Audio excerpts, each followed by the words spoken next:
সংবিধান থেকে যারা আল্লাহর উপর আস্থা ও বিশ্বাস বাদ দেওয়ার কথা বলে তাদেরকে কি মুসলমান বলা যায়? কোনো ব্যক্তি যদি নিজেকে মুসলমান দাবি করার পরও তিনি সংবিধানে আল্লাহর প্রতি আস্থা এবং বিশ্বাস রাখার বিরুদ্ধে অবস্থান নেয়, তিনি যদি বলেন যে না এটি রাখা যাবে না, তাহলে অবশ্যই তার ঈমান নিয়ে সংশয় এবং সন্দেহ দেখা দেয়। তার এই বলাটার মধ্যে তিনি যদি ব্যাখ্যা করেন যে এটা আমার বিশ্বাসের জায়গা ঠিক আছে, বাট আমি চাই না সংবিধানে থাকুক, সেটা এই যুক্তিতে, তাহলে সেক্ষেত্রে তিনি গোমরাহ এবং পথভ্রষ্ট, পাপিষ্ঠ, এতে কোনো সন্দেহ নেই। আর যদি তিনি এই আস্থা এবং বিশ্বাস নাই বা এটা এখানে রাখা অনর্থক, অপ্রয়োজনীয় বা না রাখা উচিত এরকম অ্যাগ্রেসিভ হন তিনি, এবং তার বিশ্বাসী যদি এরকম হয়, তাহলে তিনি কাফের এবং মোরতাদ হিসাবে বিবেচিত হবেন, ইসলাম থেকে খারিজ হয়ে যাবেন। খুবই জঘন্য একটি বিষয়। তো এই জন্য একজন মুসলমান আসলে এই জায়গাটাতে অবস্থান করতে পারেন না। এখানে অনেকে যুক্তি দেন যে আল্লাহর উপরে আস্থা এবং বিশ্বাস এটা কেন সংবিধানে থাকবে, কারণ অন্য ধর্মাবলম্বী যারা আছে তারাও তো সংবিধান পড়বে, তাহলে তারা কি এটা আল্লাহর উপর আস্থা বিশ্বাস এই লেখাটা পড়ে তারপর পড়বে?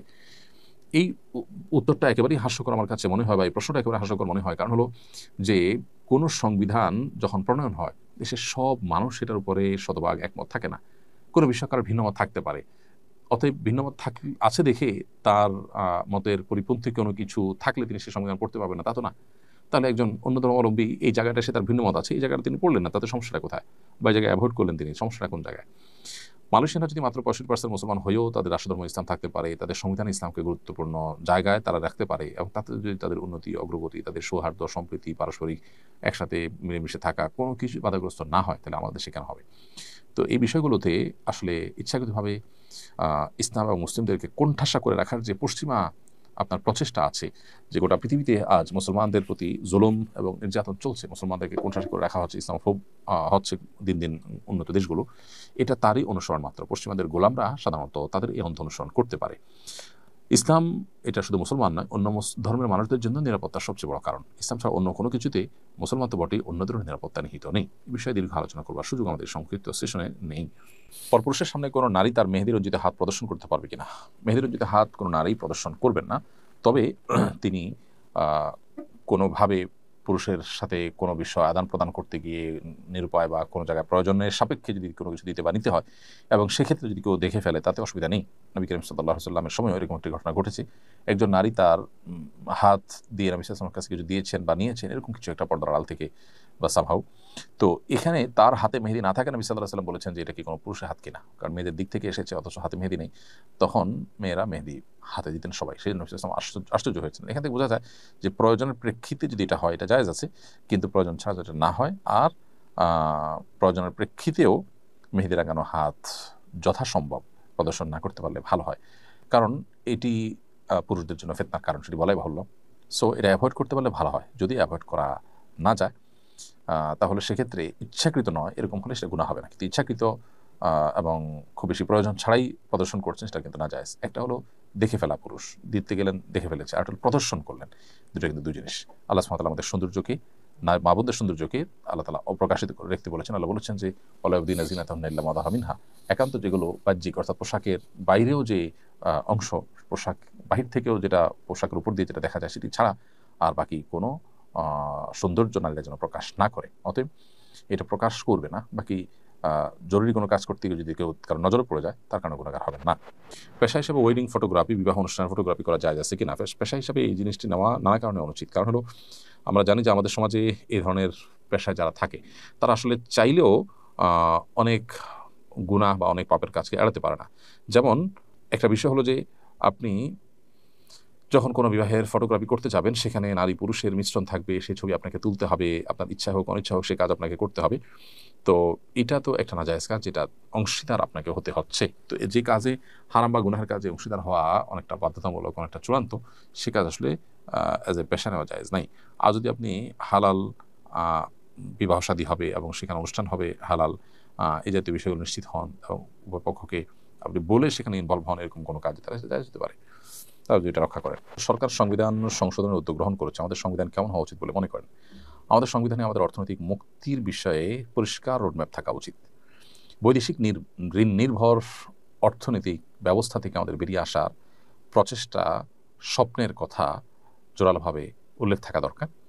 সেই সাথে ন্যায় বিচার এর পথে যত রকমের বাধা হতে পারে, সকল বাধাগুলো অপসারণ করা উচিত। বিচারহীনতা আমাদের সমাজের যে সমস্ত ভয়াবহ দিকগুলো আছে তোমার থেকে একটি দিক। তৃতীয়ত, এদেশের সংখ্যাগরিষ্ঠ মানুষের চিন্তাধারা বেশিরভাগ ক্ষেত্রে এদেশের আইন, নীতি ইত্যাদিতে প্রতিফলিত হতে দেখা যায় না। অথচ সংখ্যাগরিষ্ঠ মানুষের চিন্তাধারা যদি প্রতিফলিত না হয় আইনে, নীতিতে, সংবিধানে, তাহলে সেক্ষেত্রে সেটা সাধারণ মানুষের প্রতি অবিচারের শামিল। এবং গণতন্ত্রের নামে এটা একটা প্রতারণা যে সংখ্যাগরিষ্ঠ মানুষের চিন্তাধারা, তাদের বিশ্বাস এবং মূল্যবোধ এটাকে আমলে নেওয়া হয় না, বরং সংখ্যালঘু সামান্য কিছু মানুষের দ্বারা বেশিরভাগ মানুষ আপনার নিয়ন্ত্রিত হন, শাসিত হন, শোষিত হন এবং তারাই পলিসি ঠিক করে দেন। আমাদের দেশেও এটি হচ্ছে, গোটা বিশ্বে বেশিরভাগ ক্ষেত্রে এটি কিন্তু ঘুরে ফিরে হচ্ছে। সাধারণ মানুষকে নানাভাবে প্রভাবিত করা হচ্ছে মিডিয়ার মাধ্যমে নানাভাবে। তো এগুলোর পথ বন্ধ হওয়া উচিত। সংবিধানে সাধারণ মানুষের মূল্যবোধ, চিন্তাধারা, তাদের আদর্শ, তাদের বিশ্বাস এগুলোর রিফ্লেক্ট হওয়া উচিত, এগুলোর প্রতি শ্রদ্ধা থাকা উচিত এবং এমন কোনো বিষয় থাকা উচিত নয় যেটা এদেশের মানুষের ধর্মীয় মূল্যবোধ বা এদেশের সামাজিক সাংস্কৃতিক কোনো বিষয়ের সাথে সাংঘর্ষিক, এরকম কোনো জিনিস সংবিধানে থাকা উচিত নয়। আধার রাহাত এডি থেকে আপনি লিখেছেন, সৃষ্টিকর্তার অস্তিত্ব নিয়ে আমার মনে সবসময় প্রশ্ন ঘোরাঘুরি করে। এটি বেশি ভাবলে গুনাহ হবে ভেবে চিন্তা না করার চেষ্টা করি, তারপরে এসব আমার মাথায় ঘোরাঘুরি করে। এর থেকে প্রতিরোধ উপায় কি? দেখুন, প্রথম কথা হলো যে আল্লাহ রাব্বুল আলামিনের সম্পর্কে বাজে চিন্তা মনের মধ্যে আসাটা এটা প্রমাণ করে যে আপনার মধ্যে ঈমান আছে। প্রিয় নবী সাল্লাল্লাহু আলাইহি সাল্লাম ঠিক এই ধরনের একটি প্রশ্নের উত্তরে এরকম কথাই বলেছেন। তাকে একজন সাহাবী যখন বলেছেন যে আল্লাহ সম্পর্কে আমার মনে বাজে চিন্তা আসে, তখন নবী সাল্লাল্লাহু আলাইহি সাল্লাম বলেছেন, যাকা নাফসুল ঈমান, এটাই তো ঈমানের ব্যাপার, যে তোমার মনের মধ্যে আল্লাহ সম্পর্কে বাজে চিন্তা আসছে। শয়তান তোমার মধ্যে ঈমান আছে দেখে সেটাকে সরাবার চেষ্টা করছে। শয়তান যে আমার ঈমানকে বিদরিত করবার চেষ্টা করছে, এটা দেখে আল্লাহ সুবহানাহু ওয়া তাআলা ঈমান আরো বৃদ্ধি হওয়া উচিত। কোনো বেঈমানের মনে এরকম চিন্তা সাধারণত আসে না। যিনি ঈমানদার তার মনেই চিন্তাগুলো আসে। ব্যাপারটা হলো এরকম যে কারো ঘরে যখন সম্পদ থাকে সেখানে চোর ঢুকে, আর যখন কোথাও সম্পদ নেই সবাই জানে সেখানে কিন্তু চোর প্রবেশ করে না। চোর প্রবেশ করাটা সেই ঘরে সম্পদ থাকার ইন্ডিকেট বা ইঙ্গিত বহন করে। এই জন্য এটা নিয়ে খুব বেশি অরিড হওয়ার প্রয়োজন নেই। এরকম কোনো চিন্তা, খারাপ চিন্তা মনে আসলে আপনি বাম দিকে প্রতীকী থুতু ৩ বার থুতু ফেলবেন, প্রতীকী থুতু, এবং সেই সাথে আমানতু বিল্লাহি ওয়া রাসূলিহি, আল্লাহ এবং তার রাসূলের প্রতি আমি ঈমান আনলাম, এরকম বাক্য আপনি উচ্চারণ করবেন। ইনশাআল্লাহ আল্লাহ তাআলা আপনাকে পানাহ দিবেন। সেই সাথে আউযু বিল্লাহি মিনাশ শাইতানির রাজিম বা বিতাড়িত শয়তান থেকে আমি আল্লাহর পানাহ চাই, এই বাক্য আপনি পাঠ করবেন। ইনশাআল্লাহ এর মধ্য দিয়ে আশা করা যায় আল্লাহ তাআলা আপনাকে হেফাজতে রাখবেন, কারণ এগুলো শয়তান থেকেই এই কুমন্ত্রণাগুলো আসে, বিধায় শয়তান থেকে আমরা বাঁচার জন্য চেষ্টা করব। জান্নাতুল ফেরদৌস আপনি আমাদের ইউটিউব চ্যানেলে লিখেছেন, আমি বিয়ের কাবিননামায় টাকার অঙ্ক না লিখে স্বামীর নাম লিখতে চাচ্ছি, যেন কখনো বিচ্ছেদের সম্ভাবনা তৈরি হলে মহারণা হিসাবে আবার স্বামীকে পাই। এটা জায়েজ কিনা দয়া করে জানাবেন। না বোন জান্নাতুল ফেরদৌস, এটা অভিনব আপনার আইডিয়া, কিন্তু এটা সঠিক নয়। বিয়ের কাবিননামায় আপনার এমন কিছু উল্লেখ করতে হবে যেটা আসলে কোনো একটা বিনিময়যোগ্য বা যেটার কোনো একটা মূল্য বের করা যায়। সো মোহর হিসাবে আপনি স্বামীর লেখাটা ভুল হবে।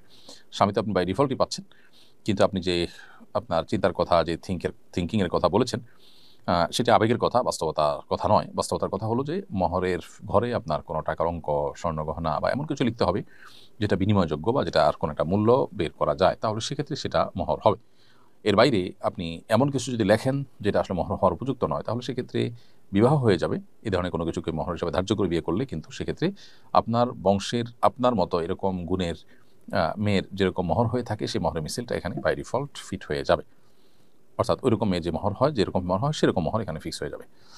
ফাহাদ বিন আহসান আপনি লিখেছেন, দোয়া কবুলের সঠিক সময়গুলো কী কী? দোয়া কবুলের সঠিক সময় বলতে যে কোনো সময় দোয়া কবুল হতে পারে, তবে দোয়া কবুলের সম্ভাবনা বেশি থাকে যে সময়গুলোতে। তার মধ্যে থেকে একটা সময় হলো ভোর রাত, আরেকটা হলো যে প্রত্যেক নামাজের পর নবী সাল্লাল্লাহু আলাইহি ওয়াসাল্লাম বলেছেন যে দুবারাকুল্লিস সালাহ আর জওফুল লাইল, অর্থাৎ ভোর রাত এবং প্রত্যেক নামাজের পর এই সময়টা দোয়া কবুল হয়। এর বাইরে বৃষ্টির সময় দোয়া কবুল হয়, মুরগির আওয়াজের সময় দোয়া কবুল হয়, তারপরে আজানের সময় দোয়া কবুল হয়, আজানের মধ্যবর্তী সময় দোয়া কবুল হয়। দোয়া কবুলের বহু সময় আছে, সেগুলো আমরা দেখে দোয়া করতে পারি।